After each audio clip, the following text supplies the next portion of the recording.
Bullshit. It's the No BS Marketing Show. I'm Dave Mastovich, CEO and founder of Massolutions, the world's only no bullshit marketing firm. The Super Bowl weekend has come and gone. We saw the favored Kansas City Chiefs get mildly upset by the Tampa Bay Buccaneers. The surprise was how decisively Tampa Bay defeated the Chiefs. It was a battle between Patrick Mahomes, the young gun, and Tom Brady, the old GOAT, who's 43 years old. What I liked after the Super Bowl were three examples of EQ. You've heard all your life about IQ, intelligence quotient. EQ is emotional quotient, and it's your ability to read people and situations and respond accordingly from an empathetic and emotional capacity. The three examples that I give you start with the New England Patriots. The Patriots had the dynasty that had Bill Belichick, Tom Brady, and Robert Kraft. Those were the three main figures. I've talked about them from a leadership and communication standpoint many times, and particularly about the book, The Dynasty. If you've not read the book yet, you need to get it. It is a great example of leadership and communication and all kinds of interesting stories that most of us non-New England Patriots fans hadn't heard. Those three people showed leadership and communication throughout, and at the end, there was a bit of a tug of war between the coach, Bill Belichick, and Tom Brady, the quarterback. Brady leaves, goes to Tampa Bay. After the Buccaneers and Brady win, the Patriots could have said nothing. I don't think all that many people would have been expecting them to say anything. But they showed EQ with a 7-word tweet. Congratulations to the greatest of all time. That 7-word tweet opened up the door for what needs to happen long term. The healing between Tom Brady and the Patriots organization so that he's much more comfortable coming back. He's been classy throughout it, and he's not necessarily mad at the organization, but it's not completely clean. That 7-word tweet sets the tone so that they can begin to have that healing and the communication together again, because Tom Brady needs to be a part of the New England Patriots after he retires in some way, shape, or form. Whether that's simply coming back for the alumni games, recognition of all those Super Bowls, or if he's somehow involved from a PR and storytelling standpoint or in the organization. The New England Patriots show a high EQ with a 7-word tweet.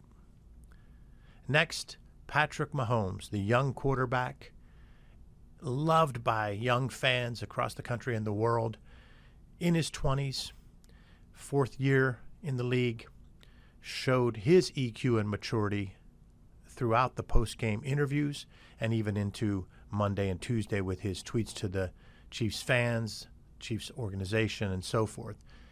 He has been open about saying how they got beat. They got beat soundly. They got beat badly. But it was a great season. It's been a great 2 years, and there's a great future ahead. Now, I know that's not that difficult to say, but the reality is you're crushed. You're devastated by what happened. And you have to come across as authentic.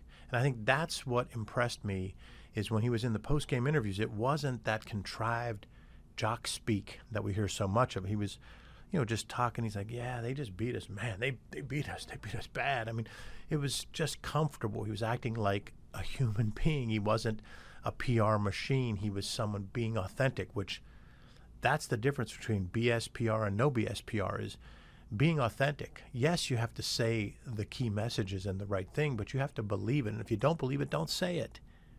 So the second example goes to Patrick Mahomes for his authenticity of being humble and speaking out about the loss and about where they go from here. The third example of high EQ and understanding empathy, leadership, communication, and communicating that way goes to Tom Brady on multiple levels. But the biggest was his argument with a Chiefs defensive back in which they were arguing on the field and people were wondering what happened, and a flag was thrown against the Chiefs but not the Patriots. And after the game, Tom Brady texted him to apologize. Now, there's a couple things here. He didn't necessarily have to apologize because I think for the most part it was understood that the two of them were going at it in the game. He's also much more experienced, much more successful, much more the quarterback and so forth. Regardless of who that quarterback is, if it's that star quarterback going into that game, most of the time they probably wouldn't necessarily apologize. He showed that EQ and storytelling and leadership all in one because he not only reached out and texted directly, he told him that he thought he was a great player, incredible competitor. He apologized and said that in the heat of the moment, he acted inappropriately, wrong, made a mistake, wished he hadn't done it, apologized for it. We talked a lot on this show in the past about apologies.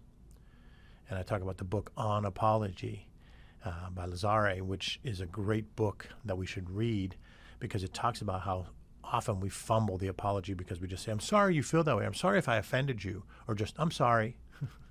Whereas in this instance, he said, hey, I screwed up, said some things I shouldn't have said in the heat of the moment. My bad.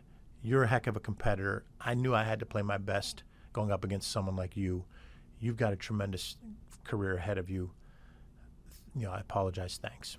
And so I think that was a good example of EQ on a number of levels. And it was also about leadership and communication, which is what Tom Brady really brings that's unique, is how he changed the culture of the organization in Tampa in 1 year, and how he reached out to some people he thought could help the team that had some backgrounds that weren't great, and he helped them to come in and change somewhat during that year to not do some of the things they had done that got them into problems in the past and still get the most out of them.